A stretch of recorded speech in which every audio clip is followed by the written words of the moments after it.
Para fazer um aproveitamento de chapa automático, a gente vai vir na aba Nest, Peças e Importar Peças. Elas precisam estar na extensão DXF, eu vou selecionar, eu posso abrir de uma vez só todas as peças que eu quero ou vir importando uma por uma, se ela tiver em pastas diferentes, por exemplo. No caso aqui eu vou abrir minhas 3 peças de uma vez só e elas vão aparecer nessa lista da esquerda.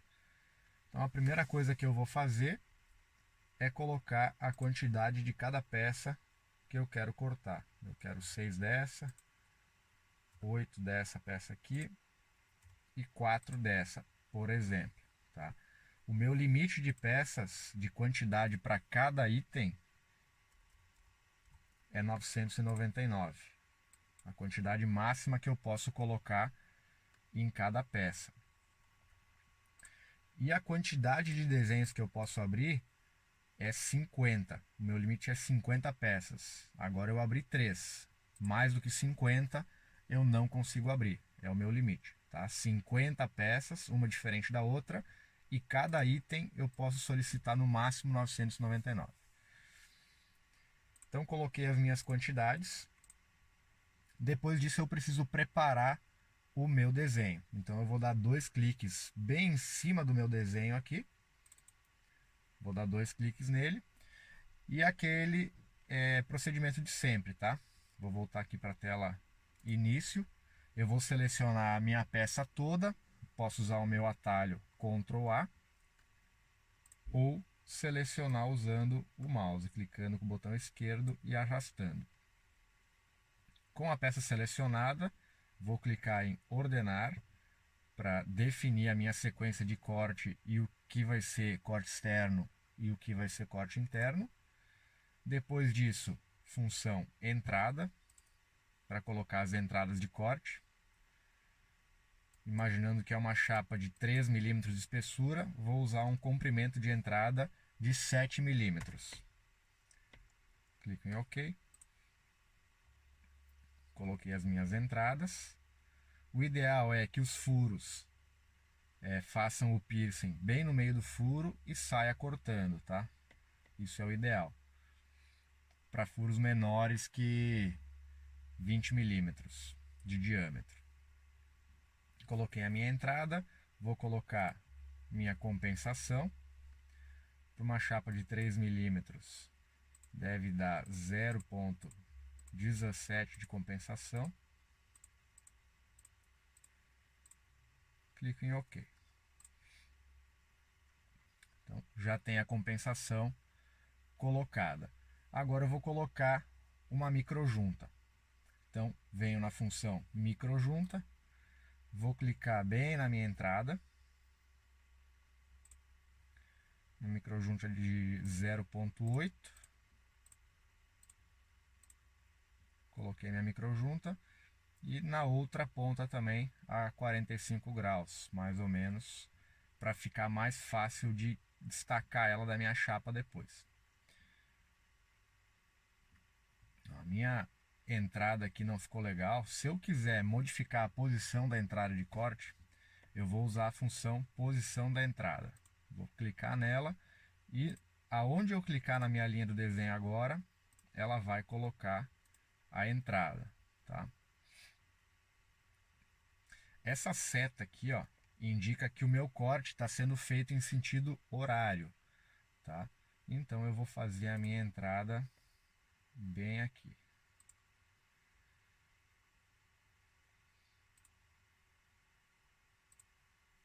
Bem no comecinho do corte. Mesma coisa é nos furos. Se eu precisar modificar a posição de entrada por algum motivo, eu clico na função posição da entrada e clico na linha no ponto que eu quero que ela faça a entrada. Então, essa peça está pronta, vamos para a próxima. De novo, vou clicar bem em cima do desenho, 2 cliques, seleciono tudo, Ctrl A, ordenar, entrada, OK. compensar, o mesmo valor de compensação, tanto para a geometria externa, que é o diâmetro externo, tanto para os furos, que são as geometrias internas. Clique em OK, já está aqui a compensação. Se eu quiser colocar uma microjunta para essa peça não virar, não cair, função microjunta, vou colocar ela bem na entrada. Clico bem próximo da linha aqui, ela já me dá uma referência aqui. 0,8 de comprimento, OK, está feita a modificação. Se eu precisar modificar essa posição aqui de entrada, mesma função, posição de entrada, e vou clicando aonde eu quiser colocar ela. Posição de entrada. Nesse caso eu quero deixar ela junto com a minha microjunta. Isso economiza tempo de furação. Posição de entrada, bem no meu início. Mais uma peça pronta, vamos para a próxima. 2 cliques em cima do desenho, Ctrl A, ordenar, entrada, compensar. Como essa peça é grande, eu não vou colocar microjunta. É uma peça que não tem chance nenhuma de virar ou se soltar em cima da máquina, então eu não vou colocar microjunta. Então agora todas as minhas peças estão preparadas para cortar, com entrada, sequência de corte, microjunta, compensação. Tudo pronto. Aí eu vou clicar nesse quadradinho aqui, ou ainda vou voltar para a aba Nest, na função Nest, em uma das duas opções. Aqui eu vou ajustar o comprimento da minha chapa, a largura da minha chapa. Nesse caso eu vou fazer uma simulação em cima de uma chapa de 1000 por 1000. Vou colocar o meu espaçamento entre uma peça e outra. Geralmente a gente usa valores acima de 5 milímetros de espaçamento. Nesse caso aqui eu vou usar 6, menos do que 5 eu não recomendo. A borda da chapa, eu preciso descontar 3 milímetros desses 1000 de tamanho de chapa. Eu não consigo fazer um corte exatamente em cima da borda, eu preciso deslocar a minha peça um pouco para dentro. Então por aqui eu vou criar uma borda de chapa, ela vai respeitar 3 milímetros em cada limite de chapa, do lado das chapas. Abrindo as opções detalhadas, a gente vai ativar uma das principais opções, que é o separar sucata. Então, se a minha chapa tiver 3 metros por 1200 e essa minha quantidade de peças ocupar só 20% da chapa, ela já vai separar o retalho bom da sucata que vai para o lixo. Então, eu deixo ativo aqui a minha função separar sucata. Aqui eu consigo ativar ou desativar o corte comum, a gente vai ver depois. Então eu vou deixar ativo e depois disso clique em OK. E ela vai fazer o aproveitamento.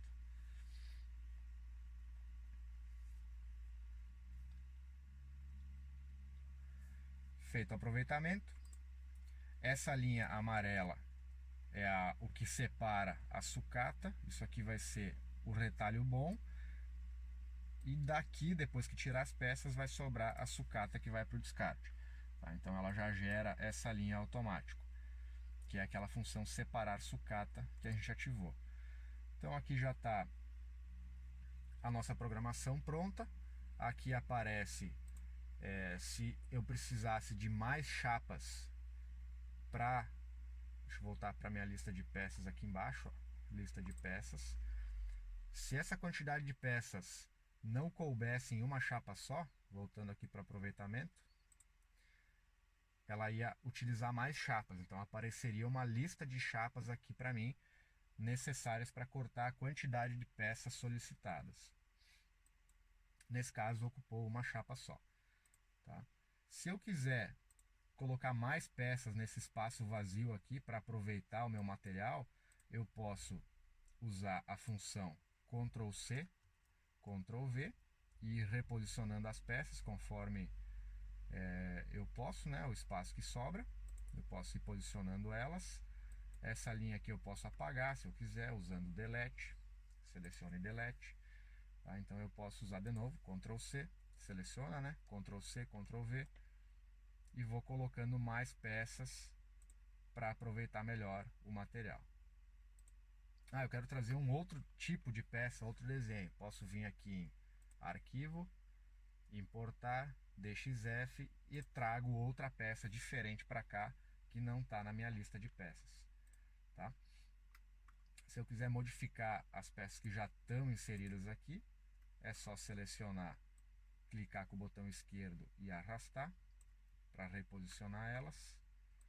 Também posso fazer um movimento fino ativando a função bem no canto inferior aqui direito, ativo fino, coloco uma distância que ela vai movimentar a cada clique do teclado. Se tiver um aqui, a cada vez que eu clicar nas setas do teclado, o meu desenho vai se movimentar 1 milímetro. Eu vou dar um zoom aqui e vou clicar na minha seta para cima. O desenho subiu 1 milímetro, 2, 3, 4. Agora eu vou para a direita. Então, cada clique que eu dou no teclado, ela movimenta 1 milímetro. Se eu quiser fazer um afastamento, alguma coisa assim, eu posso usar essa função. Se eu digitar aqui 10, Enter, a cada vez que eu clicar na minha seta para cima, o desenho se afasta do outro 10 milímetros. Vou desativar o fino. Agora, se eu usar as setas do teclado, ela movimenta o meu desenho inteiro. Então, eu não tenho um posicionamento, eu tenho só uma movimentação da minha visualização na tela. Eu posso apagar peças, seleciona, delete, posso reposicionar se eu quiser melhorar ou fazer um aproveitamento de forma diferente. Eu posso pegar mais peças ao mesmo tempo. Vou selecionar essas três, Ctrl C, Ctrl V, recoloco aqui e vou ordenando da maneira que eu gostaria que ficasse o aproveitamento. Ctrl C, Ctrl V, posso colocar mais uma aqui embaixo. E vou ordenando o meu aproveitamento. Feito isso, é só abrir o parâmetro de corte. Parâmetros. Vou abrir aqui na pastinha. Confirmar. Imagina que é um aço carbono de 2 milímetros. Abrir, ele já vai trazer as informações de velocidade, altura do bico, pressão do gás, potência, foco, posição focal, informação da espessura, o tipo do material e o tipo de bico que eu vou usar. No caso aqui é um bico duplo de 1,2 milímetros. Coloco o bico na máquina, faço a calibração do BCS 100, posiciono a máquina e coloco para cortar.